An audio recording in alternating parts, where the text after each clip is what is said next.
아멘. 오늘은 로마서 12장 1절 2절 본문 말씀을 중심으로 이 세대를 분별하라, 이 세대를 분별하라는 제목을 가지고 하나님 말씀을 생각하려고 합니다. 예수님은 마태복음 16장 3절에 보니까 바리새인과 사두개인이 예수님에게 찾아와서 예수님을 시험합니다.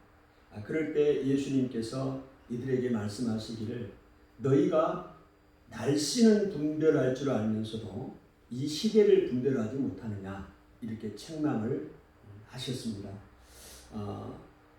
성경은 이 시대를, 우리가 살고 있는 이 세대를 어떻게 보고 있고, 또 그렇다면 우리는 어떻게 이 세대를 살아가야 할 것인가를 오늘 말씀을 통해서 같이 생각해 보려고 합니다.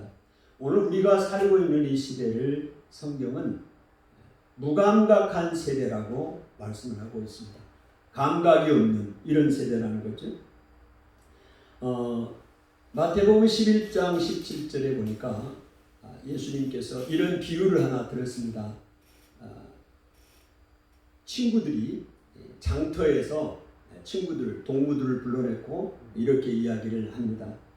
우리가 너희를 향하여 피리를 불어도 춤추지 않고 슬피 울어도 가슴을 치지 않는다 함과 같도다 말씀을 하고 있습니다. 이 얘기가 무슨 얘기인가요? 이 장터에서 친구들끼리 모여 있습니다. 그래서 그 친구들을 향해서 피리를 불었어요.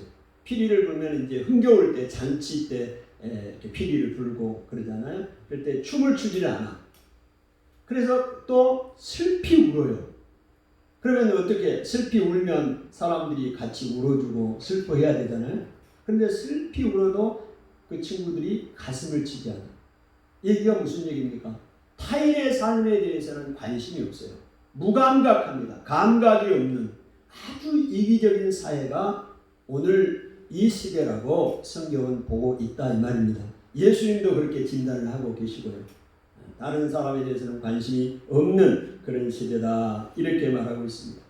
또한 복음에 대해서도 마찬가지입니다. 오늘 우리가 이 시대에 예수 그리스도가 주님이다, 이 복음을 외치지만 복음에 대해서 관심을 갖지 않는 세대가 이 시대입니다. 이사야 53장 1절에 보니까 우리가 전하는 것을 누가 믿었느냐, 여호와의 팔이 누구에게 나타나느냐 말씀하고 있어요. 우리가 전하는 것을 누가 믿었느냐는 겁니다. 여러분이 전한 복음을 누가 믿었어요? 여러분이 지금 복음을 전하고 직장에 가서 동료들에게 이야기를 해보세요. 누가 믿느냐고요? 믿지 않습니다. 여호와의 팔이 누구에게 나타나느냐? 팔은 능력입니다. 여호와 하나님의 능력이 누구에게 나타났어요? 메시아 예수 그리스도에게 나타났지만 그들은 관심을 갖지를 않았습니다.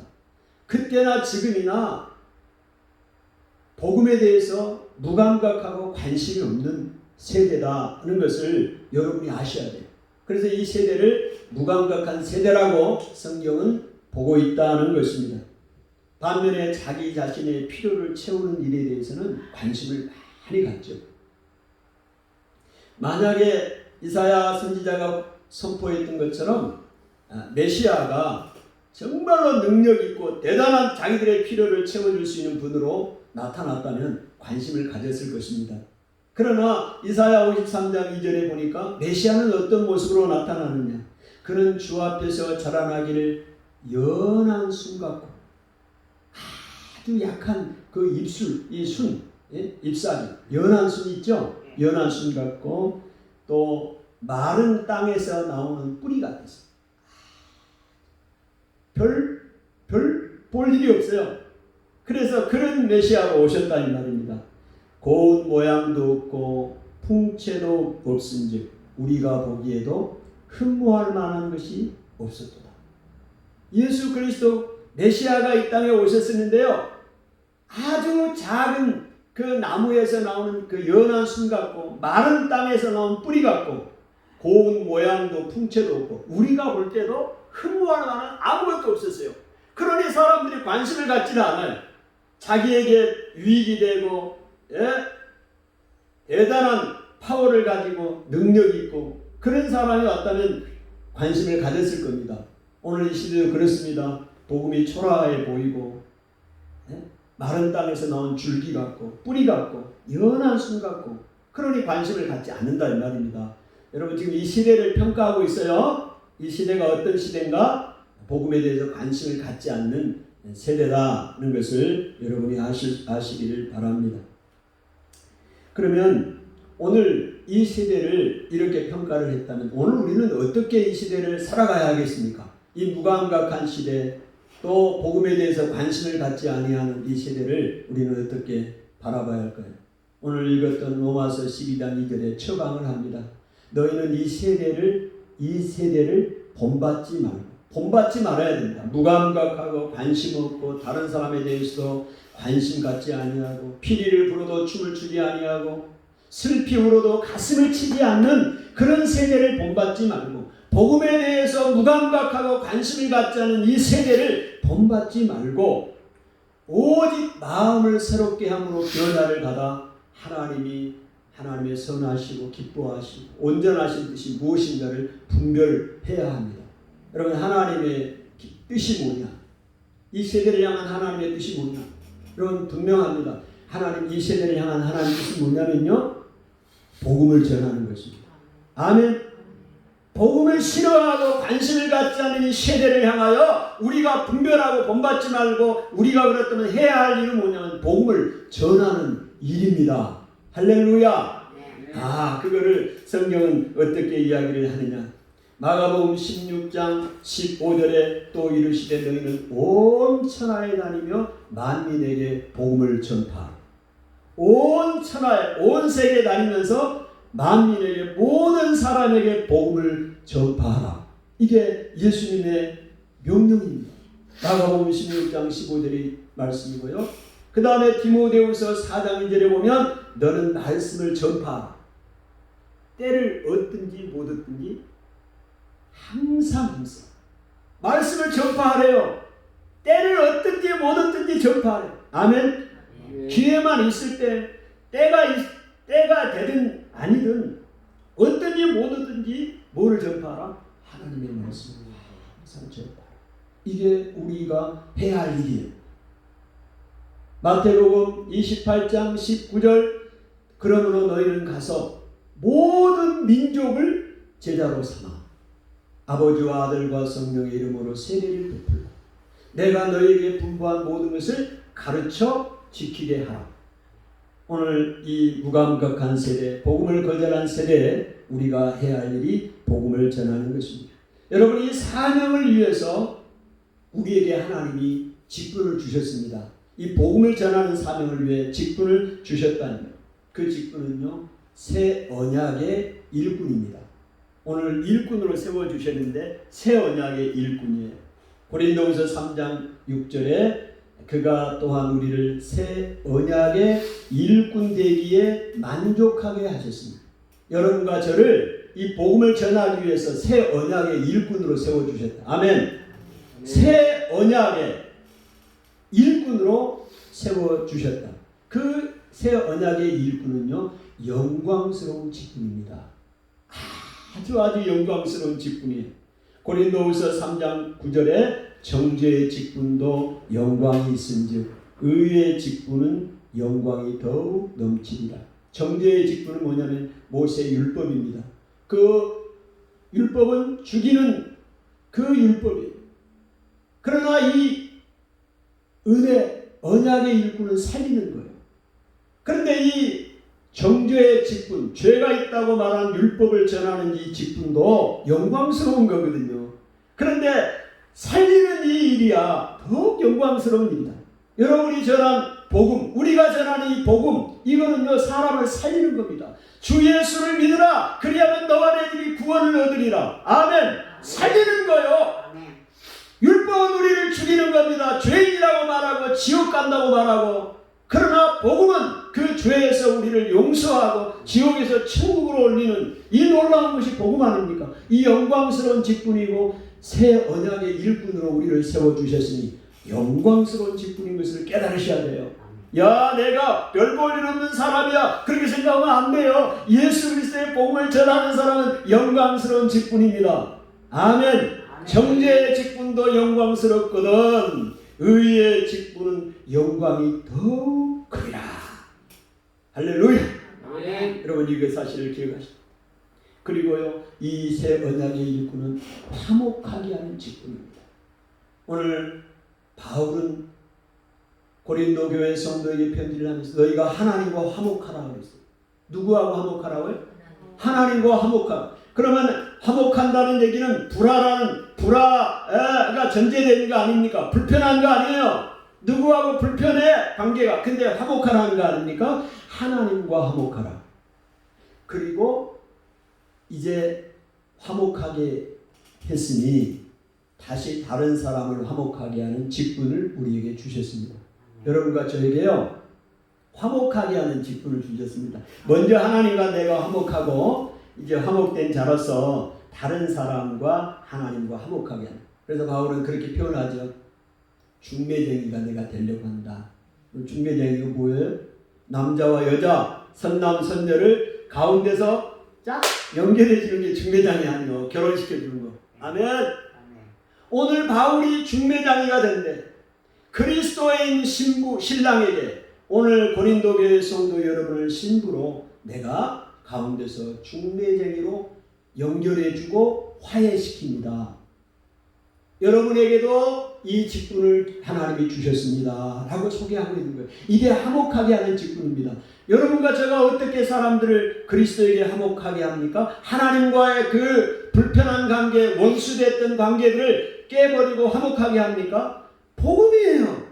예수 그리스도가 당신을 위해 죽으셨습니다. 여러분의 죄를 해결하고 예수 그리스도를 믿으면 여러분의 죄가 해결됩니다. 하나님의 자녀가 됩니다. 이게 화목하게 하는 직분이에요. 오늘 우리에게 이 새 언약의 일꾼, 화목하게 하는 직분을 우리에게 주셨다 이 말입니다. 아멘. 네.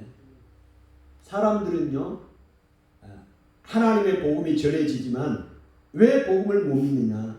여러분은 믿잖아요. 여러분 다 믿고 지금 나오고 하나님 믿고 살잖아요. 근데 세상 사람들은 안 믿어요. 안 믿는 게 아니라 좀 더 정확한 표현으로 하면 못 믿는 겁니다. 안 믿는 것과 못 믿는 것은 달라요. 안 믿는 것은 내가 안 믿는 거고, 못 믿는 것은 안 믿어져도 내가 믿고 싶은데도 안 믿어지는 거예요. 못 믿어요, 못 믿어. 왜 못 믿느냐?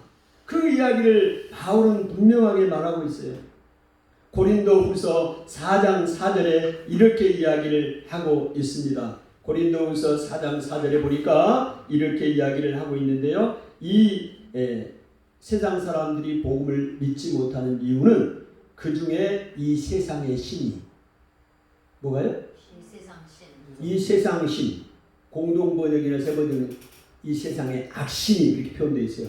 이 세상의 신이, 세상의 신이 악신이죠. 이 세상의 신이 믿지 아니하는 자들의 마음을 혼미하게 합니다. 이 악한 신이, 세상 신이 믿지 아니하는 사람들의 마음을 혼미하게, 혼란스럽게, 어둡게 해요. 혼미하게 하여 그리스도의 영광의 복음의 광채가 비치지 못하게 하셨습니다. 그리스도의 영광의 복음의 광채가 나타나요. 이 복음의 영광의 광채가 빛이 있단 말입니다. 이 빛을 보지 못하게. 세상의 신이 그 믿지 않는 사람들의 마음을 혼미하여 그들을 가려, 얼굴을 가리게 해서 이 영광의 그리스도의 복음의 광채가 비치지 못하게 하는 거예요. 바울이 고린도후서에 그런 예를 들었습니다. 모세가 하나님을 만나러 성전에 들어갔을 때 그 하나님의 영광의 광채의 빛을 받은 거예요. 그러니까 모세의 얼굴이 하게 빛났어요. 나오니까. 그런데 이 영광이 영원히 갑니까? 이 모세가 받았던 이 얼굴의 광채가 영원히 가요? 아니요. 잠시 후에 끝나버려요. 그래서 그 영광이 사라지는 것을 보지 못하게 하도록 수건을 썼어요. 너울을 썼다 여기에. 모세가. 여러분 그거를 바울은 이 영광의 광채가 사라지는 것을 사람들이 보지 못하도록 하기 위해서 너울을 썼다고 해석을 합니다. 오늘 이 너울, 광채는 이 너울이 이 광채를 가리고 있잖아. 이것은 지금 유대인들이 하나님의 말씀을 읽으면서도 이걸 깨닫지 못해. 너울이 있기 때문에 하나님 말씀을 깨닫지 못한다. 그런데 이 너울은 언제 벗겨지느냐? 그리스도 앞에 갈 때 벗겨진다. 그리스도의 영은, 성령은 자유합니다. 자유가 있다. 그렇게 표현하면서 그렇습니다. 세상 사람들은 이 너울이, 수건이, 세상의 혼미한 신이 그들의 마음을 가리고 눈을 가려서 이 영광의 그리스도의 복음의 광채를 보지 못하게 하기 때문에 못 보는 거예요. 듣지 못하고 보지 못하고 깨닫지를 못하기 때문에 믿지 못하는 것입니다. 그러니 그 세상 사람들을 향해서 믿는 우리가 이 광채, 영광의 그리스도의 광채를, 복음의 광채를 본 우리가, 경험한 우리가 전해야 되고 깨닫게 해줘야 된다 이 말입니다. 이게 새 언약의 일꾼이요 화해하는 직분입니다. 할렐루야. 이 무감각한 세대를 향하여 우리가 어떻게 살아야 할 것이냐, 복음을 전하고 살아야 되는데 이 복음을 전하기 위하여 이런 직분을, 영광스러운 직분을 우리에게 주셨다 이 말입니다. 또한 이 사명을 감당하기 위해서 우리를 파수꾼의 사명으로 세워주신 것을 여러분이 기억하셔야 됩니다. 이사야 58장 1절에 크게 외치라. 목소리를 아끼지 마라. 내 목소리를 나팔같이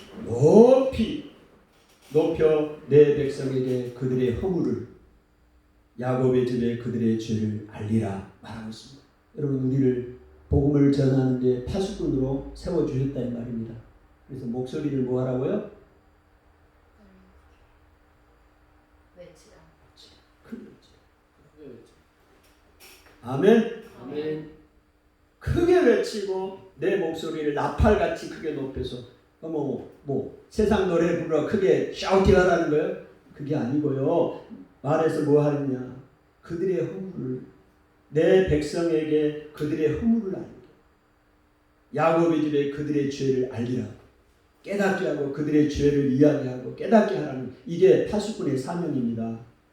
이사야 58장 1절에 분명하게 말씀을 하고 있고요.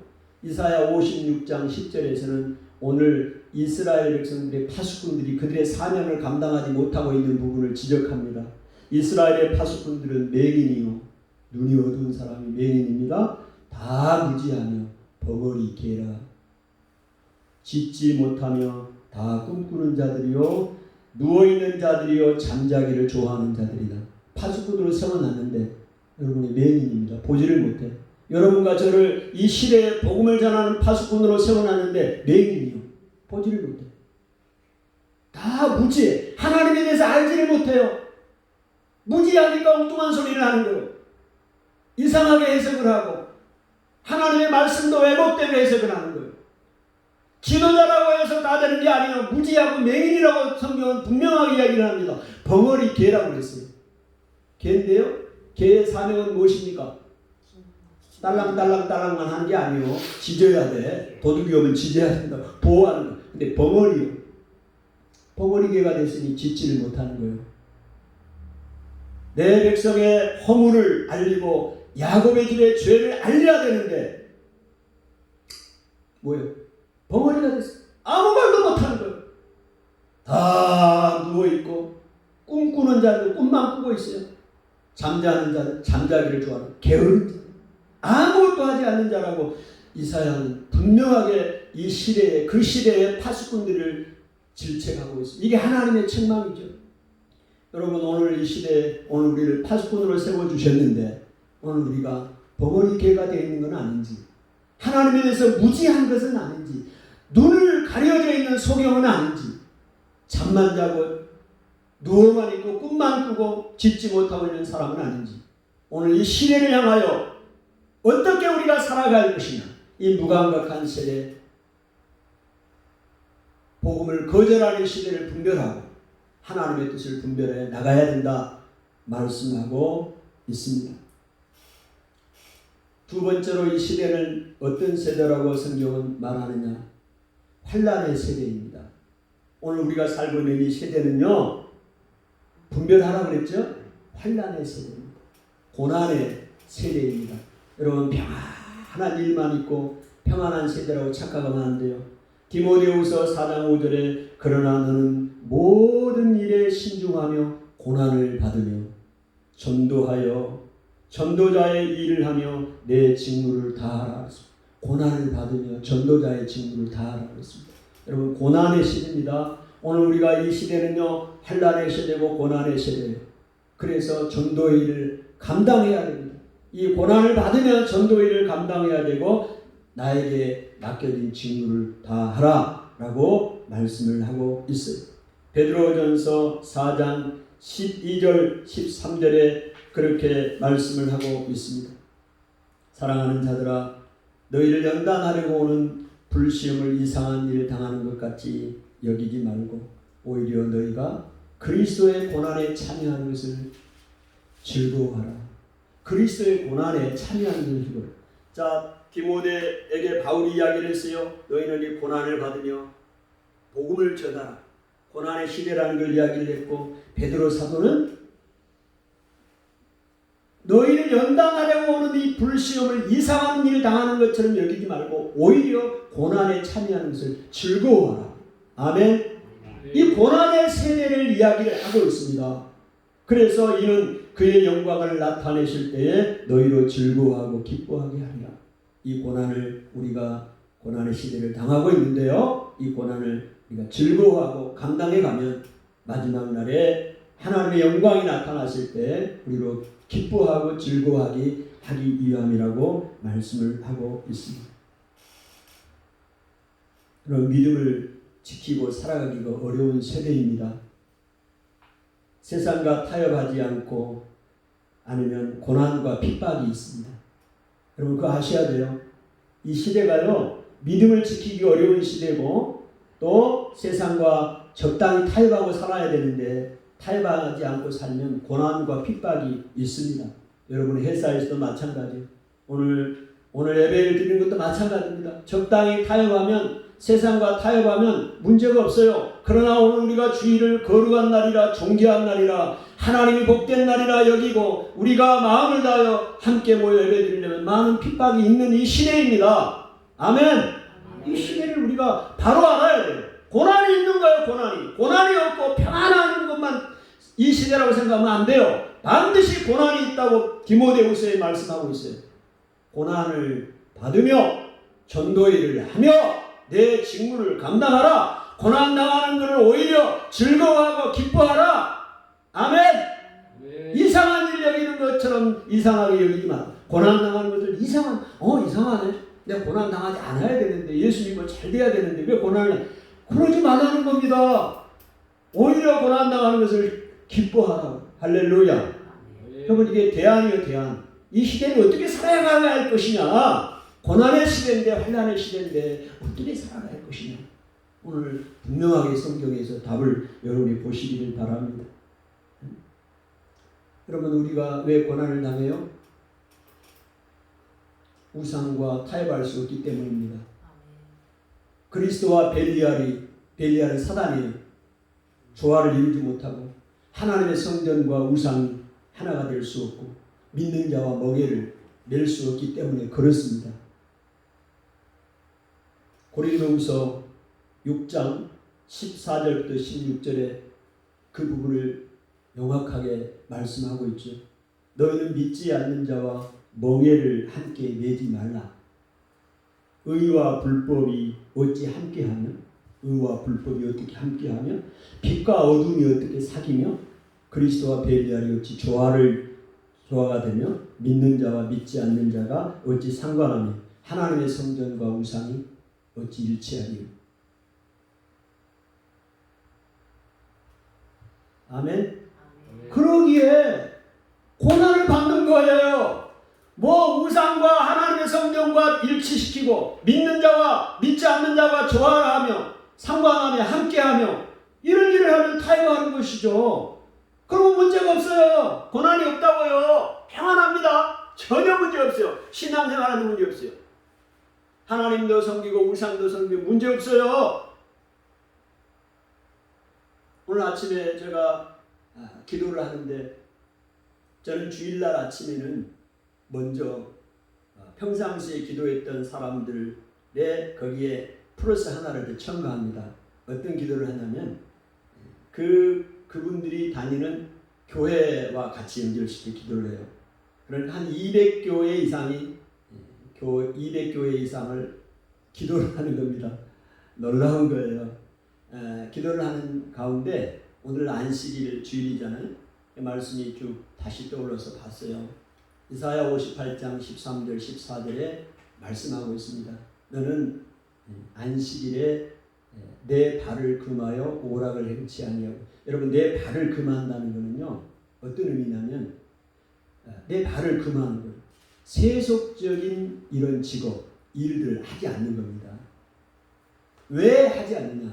하나님 앞에 예배하고 하나님과 교제하고 하나님 앞에 집중하기 위해서 그러는 거예요. 이 안식일 날 내 발을 금하여 오락을 행치 아니하고. 오락도 마찬가지입니다.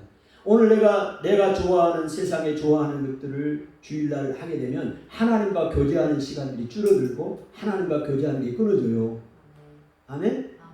내 발을 금하여 내 직장 세속적인 일을 그만두고 내가 좋아하는 일을 오락을 행치 아니하고 여호와의 안식일을 즐거운 날이라고 내가 여기고 여호와의 성일을 존귀한 날이라고 여기면, 그리고 사사로운 말을 하지 않으려. 이 사사로운 말을 하지 않는다는 이 표현을 보니까 공동 번역에서는 상담 같은 것을 하지 아니하며 이렇게 되어 있어요. 상담. 그리고 킹제임스 번역에는 띵워크 그랬어요. 이거는 띵원워크. 자기의 일들, 자기 것에 말. 근데 NIV 같은 경우는 idle work 이렇게 돼 있어요. 그러니까 무슨 얘기냐면 사사로운 말은 내 말입니다. 내 말. 그러니까 오늘 하나님과 함께 교제를 하고 하나님의 말씀을 나누고 그래야 될 이날에 내 이야기, 사사로운 이야기, 내 세상 이야기만 하는 것, 그러면 하나님과의 이 관계가, 교제가 끊어진다 이 말입니다. 사사로운 말을 하지 않으면 그런 뜻이에요. 그러면 하나님께서 어떻게 은혜를 주시느냐? 너를 여호와 안에서 즐거움을 얻게 하라. 내가 여호와의 나를 즐겁게 여기면 하나님이 나를 즐겁게 하셔. 할렐루야. 즐거움을 얻게 된다는 겁니다. 그리고 너를 땅의 높은 곳으로 올린다. 이 땅의 높은 곳으로 올린다는 원어적인 의미는 산등성이로 오르게 한다. 이 산등성이로 오르게 한다는 얘기는 어떤 의미가, 문자적으로는 어떤, 원어적인 뜻은 어떤 뜻이냐면 이스라엘 백성들이 포로에 잡혀 있잖아요. 바벨론에. 포로에서 다시 돌아오게. 그 이스라엘, 그 팔레스타인은 높은 지역에 있잖아요. 그래서 상징적으로 표현한 겁니다. 그 바벨론의 포로에서 돌아오게 하겠다. 다시 회복시키겠다. 높은 산등성에 올리겠다. 높은 곳으로 올려주겠다. 아멘. 우리를 올려주시는 거예요. 그 다음에 너희 조상 야곱의 기업으로 기르리라. 먹여주겠다. 야곱의 기업으로 너를 먹여 살리겠다. 할렐루야. 오늘 내 발을 금하여 하나님과 교제하고 하나님 앞에 예배하기 위하여 내가 지금 직장에 가서 돈 벌어야 되는 그 세속적인 그 일을 멈추고 하나님 앞에 나와 예배를 드리면 하나님께서 길러주고 먹여주겠다. 할렐루야. 오늘 이 놀라운 은혜를 우리에게 주시는 겁니다. 오늘 우리가 세상과 타협하면 어려움이 없어요. 오늘 주일날도 마찬가지 아닙니까? 안식일도 마찬가지예요. 이런 하나님의 말씀이 있지만 내가 타협하고 가면 어려움이 없어요.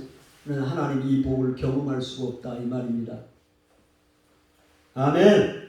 환난의 시대입니다. 오늘 그래서 이 고난의 시대를 우리가 감당해 나갈 수가 있는 것입니다. 여러분, 이 시대를 어떻게 우리가 이 고난의 시대, 환난의 시대를 이길 수가 있을까요? 여러분, 이것은요, 우리는요 보이는 대로 사는 사람이 아닙니다. 고린도후서 4장 18절에 우리가 주목하는 것은 보이는 것이 아니요 보이지 않는 것이다 말합니다. 보이는 것은 잠깐이요 보이지 않는 것은 영원합니다. 보이는 것, 우리가 주목하고 가는 거는요, 보이는 것이 아닙니다. 세상 사람들은 보이는 것을 주목하고 가요. 그러나 오늘 우리는 보이는 것을 주목하는 것이 아니라 보이지 않는 것을 주목하는 사람들입니다. 왜요? 보이는 것은 잠깐이에요. 그러나 보이지 않는 것은 영원합니다. 고린도후서 4장 18절에 말하고 있고요. 오늘 그리스도인들은 보이는 것으로 행하는 것이 아니라 믿음으로 삽니다. 고린도후서 5장 7절에 이는 우리가 믿음으로 행하고 보는 것으로 행하지 아니함이로다 말씀하고 있습니다. 아멘. 오늘 우리가 이 복음으로 이 보이는 것으로 행하는 것이 아니라 보이지 않는 믿음으로 사는 삶입니다. 오늘 바울은 고린도후서에서 이 부분을 역설적으로 이야기를 합니다. 그럼 바울이 고린도후서 1장 9절에 보니까 우리는 우리 자신이 사형 선고를 받은 줄 알았으니 이는 우리로 자기를 의지하지 말고 오직 죽은 자를 다시 살리시는 하나님만 의지하게 하시니라 말하고 있습니다. 바울이 자기 자신을 표현할 때 사형 선고를 받은 것처럼 생각이 들었습니다. 살 소망이 끊어져 버렸어요. 너무너무 힘든 거예요. 이 복음을 전하는 일 때문에 바울이 자기 자신을 표현하는데 고린도후서 1장에요. 너무너무 힘들고 매를 많이 맞고 잠도 못 자고 죽을 뻔하고 이 고생들을 너무 하다 보니까 살 소망이 끊어져 버렸어요. 여러분, 살 소망이 끊어지면 얼마나 힘든 상황이겠어요. 그리고 마치 사형 선고를 받은 것과 같다. 자기 자신을 표현하는데 왜 복음을 전하는 바울에게 이런 엄청난 일이 있었을까요? 이거를요, 놀라운 진리가 있습니다. 바울이 이 부분을 이렇게 표현합니다. 우리는 우리 자신이 사형 선고를 받은 줄 알았으니 이는 왜냐하면 우리로 자기를 의지하지 말고 오직 죽은 자를 다시 살리시는 하나님만 의지하게 하려 하시니라. 이 말이 무슨 말이냐면 바울이 이런 어려움을 당하게 된 것은 하나님의 뜻이 있는데 그 뜻이 뭐냐? 우리로 하여금 우리 자신을 의지하지 말고 오직 죽은 자를 다시 살리시는 하나님만 의지하게 하게 하려 하시니라. 하나님 뜻이 있었다 이 말입니다. 오늘 우리가 복음을 전하면서 이 세상에서 믿음의 사람들이 고난을 당한다 이 말입니다. 이 고난을 당하는 이유가 있어요. 하나님의 뜻이 있어요. 그건 뭐냐면 내 자신을 의지하지 말고 오직 죽은 자를 다시 살리시는 하나님만 의지하게 하기 위해서 오늘 우리에게 마치 사형 선고를 받은 것 같은 살 소망이 끊어져 버린 것 같은 일들이 일어났다 이 말입니다. 아멘. 아멘. 오늘 우리가 직장에 일을 하고 목회를 하고 전도를 하고 이 모든 일이 내 힘과 내 능력과 내 지식과 내 똑똑함으로 하는 것이 아니라 나를 의지하는 것이 아니라 죽은 자를 다시 살리시는 하나님만 의지하게 하려 함이라 이 말이요. 아멘. 아멘. 야, 여러분 이 고난이죠, 환난이죠. 이 고난에 놀라운 하나님의 뜻이 있다는 사실. 여러분 이 고린도후서를 몇 번이고 정독하고 다른 번역으로 보고 보면서 찾아낸 하나님의 은혜예요. 이 말씀이 그냥 보면 몰라요. 고린도후서 1장 9절 우리는 우리 자신의 사형 선고를 받은 줄 알았으니 이는 우리로 자기를 의지하지 말고 오직 죽은 자를 다시 살리시는 하나님만 의지하게 하시니라. 아멘. 이 놀라운 진리. 아멘. 여러분 의지하지 마세요. 여러분의 고난을 주고 이 어려움을 주는 거는요, 하나님의 뜻이 있습니다. 뭐냐? 너 자신 의지하지 말고 너 똑똑함 의지하지 말고 하나님만 의지하고 가라. 그래야 된다. 복음을 전하는 사람은 이 시대를 이끌어가는 사람은 너 자신을 의지하지 말고 죽은 자를 다시 살리시는 하나님만 의지하고 가라. 살아라. 아멘. 아멘. 고난을 이길 수 있는 비결입니다. 놀라운 비결이요. 이 시대가 환난의 시대, 고난의 세대인데 이걸 이길 수 있는 비결이 여기 있습니다. 또한 바울이 이야기를 합니다. 어떤 이야기를 하느냐? 고린도후서 4장 11절에 우리 살아있는 자가 항상 예수를 위하여 죽음에 넘겨지는 예수의 생명이 또한 우리 죽을 육체에 나타나게 하려 함이라 말합니다. 바울이 자기 자신을 소개를 하면서 자기 자신이 항상 예수를 위하여 죽음에 넘겨졌다고 이야기합니다. 우리 살아있는 자가 항상 예수를 위하여 죽음에 넘겨지는, 죽음에 넘겨졌다는 얘기입니다. 오늘 우리가 복음을 전하면서 하나님의 사람으로 살아가는데 평안하고 잘되고 모든 사람에게 인기를 얻고 모든 얼마나 좋겠습니까? 근데 바울은 이야기를 합니다. 우리 살아있는 자가 항상 예수를 위하여 죽음에 넘겨지는, 그 앞부분에 죽음에 넘겨지는 그 예가 나옵니다. 그게 뭐냐면 사망으로 우겨쌈을 당했고 답답한 일을 당하고 박해를 받고 거꾸로 뛸을 당하고 예수의 죽음을 내 몸에 짊어진, 이게 바울이 당한 죽음에 넘겨지는 겁니다. 왜 예수를 위하여 우리 살아있는 자가 이렇게 죽음에 넘겨져야 되느냐? 왜 이런 어려운 일을 당하느냐? 사방으로 우겨쌈을 당하고 박해를 받고 거꾸로 뛸을 당하고 답답한 일을 당하고 예수의 죽음을 내 몸에 짊어져야 되는 것 같은 이런 삶을 살아야 되느냐? 그 이유가 뭐냐? 이 고난을 받아야 할 이유가 뭐냐? 이야기를 하지 않습니까? 예수의 생명이 또한 우리 죽을 육체에 나타나게 하려 함이라. 이 말이 무슨 얘기냐면요, 이런 어려움을 당하고 예수의 생명에 우리가 죽음을 당한 것 같은 이런 어려운 일을 당한 이유는 우리 안에서 죽을 것 같은, 죽은 아무런 소망이 없는 이것 가운데 우리가 다시 살아나요.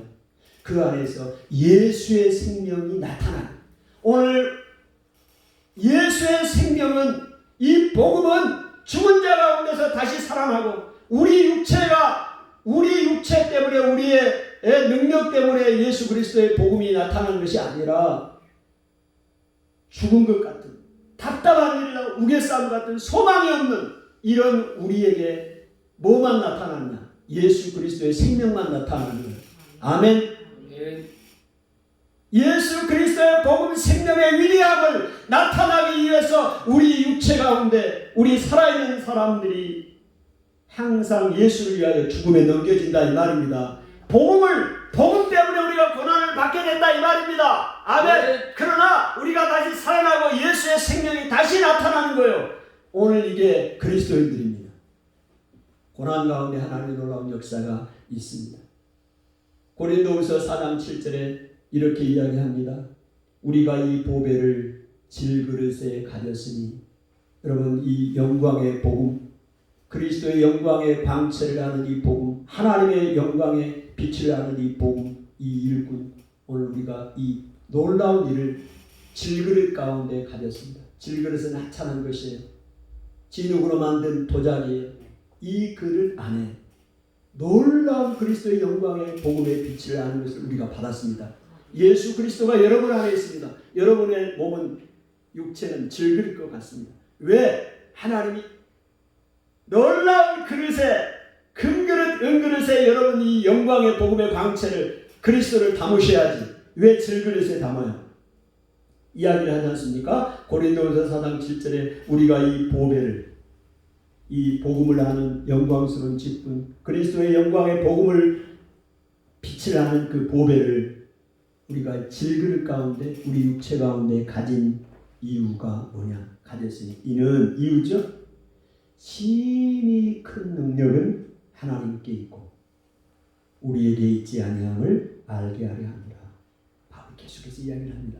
여러분, 오늘 우리의 육체는 아무것도 아니고 우리의 능력은 아무것도 아니고 이 놀라운 것이 우리에게 나타난 이 복음의 큰 능력, 하나님의 큰 일은 누구에게 달려있다? 하나님께 있다는 사실을 알려주기 위해서 오늘 우리 질그릇 같은 우리에게 이 놀라운 복음을 하나님이 주셨고 영광스러운 복음을 주셨다 이야기를 하고 있습니다. 아멘. 저는 이 시대를 살아가는 성도에게 그리스도를 위한 고난은 선택이 아니라 필수입니다. 우리의 연약한 그때가 그 강한 때입니다. 그리스도의 능력이 내게 머물기 때문입니다. 여러분 마지막으로 하나에만 드리겠습니다. 에스겔 16장 6절에 에스겔 선지자에게 이야기를 합니다. 하나님께서 말씀하죠. 내가 내 곁으로 지날 때 내가 피투성이가 되어 발짓하는 것을 보고 내게 이르기를 너는 피투성이라도 살아있으라 말합니다. 하나님 이스라엘을 볼 때 아이를 낳는데 관심을 갖지 않는 아이, 그래서 저기 버려뒀어요. 그래서 온 몸에 아이가 갓 태어난 아이가 피투성이가 되어 있어요. 그래서 손짓하고 발짓하고 꼬물꼬물하고 있어요. 아무도 부모도 관심을 갖지 않고 그런 아이가 피투성이처럼 되어 있다고요. 그런데 하나님이 말씀합니다. 그 피투성이 된 아이가 누구냐면 이스라엘이에요. 근데 너희는 피투성이라도 살아있으라. 피투성이라도 살아있으라. 두 번이나 이야기를 합니다. 피투성이가 되어 있는 이 부분 환난의 시대죠. 이 어려운 고난의 시대에도 너가 살아있으라. 어떻게 살아있을 수가 있습니까? 오늘 예수 그리스도의 십자가의 복음, 예수 그리스도가 우리를 위하여 죽으심으로 우리가 구원을 받게 되는 것이죠. 그 부분을 상징적으로 이야기를 하고 있는데 이 고난의 시대입니다. 피투성이와 같은 이 시대, 손질하고 꼼질꼼질하고 하는 이 피투성이 같은 존재일지라도 오늘 우리는 하나님의 능력으로 살아갈 수 있다. 고난의 시대이지만 오늘 넉넉히 하나님 우리와 함께 하시고 그리스도의 능력이 우리 안에 머물 때 바울이 고백했던 것처럼 내가 약한 것을 자랑한다고 고백한 것처럼 살아갈 수가 있습니다. 한 가지가 더 있는데 이 부분은 시간 관계상 다음 시간에 이야기를 하겠습니다. 제목만 이야기를 하면 이 시대는 싸움의 시대입니다. 영적으로 싸워야 할 시대. 그 부분은 우리가 다음에 시간이 될 때 이야기를 하겠습니다. 오늘 이 시대를 분별하라고 성경은 이야기를 하고 있습니다. 예수님이 분별하라고 말씀하고 있고요. 바울도 말하고 있습니다. 여러분 이 시대가 어떤 시대인가요? 영적으로 무감각한 시대입니다. 또한 환난의 시대이고요. 또한 영적으로 우리가 싸워야 할 이 시대입니다. 이 시대를 분별하고 하나님 이 대안을 가지고 말씀을 가지고 이길 수 있는 여러분이 되시기를, 싸워 이길 수 있는 여러분이 되시기를 축복합니다. 기도합니다. 하나님 아버지 은혜를 감사합니다. 주님 이 세대를